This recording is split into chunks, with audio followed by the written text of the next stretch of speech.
Here we go, folks. Friday morning, time to go get some. That's right, it's a big day. June jobs report due out just over 2 hours. May jobs report, you may remember, 550,000 jobs created. We're expecting, or at least economists are expecting, a number north of 700,000 this go round. Big number. A lot of hopes out there that we continue to see improvement. A lot of traders watching this number, which makes it a potential risk event. Could give us some volatility heading into the weekend, which, what does that mean? Means more opportunities to trade. So the week's not over yet. Let's be ready to get in there. Let's be ready to get some. Now, markets heading into that number, as you would expect. Stock market very quiet, flat. Dollar is strengthening. We've seen the dollar strengthen for the past couple of days, seeing a continuation of that in the overnight session.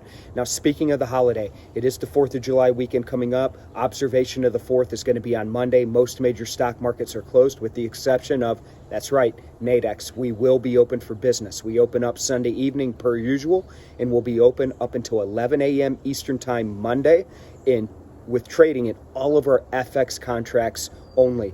So if you find yourself bored over the weekend, you're sick of hanging around the family, Nadex is here. We've got you. Get in there and let's trade some. All right, that being said, most importantly, enjoy the weekend. Get out there with the family. Have a little bit of fun. Be safe. Enjoy everything that's great about this nation. And we'll see you again on Monday morning. All right, folks, take care. Bye-bye.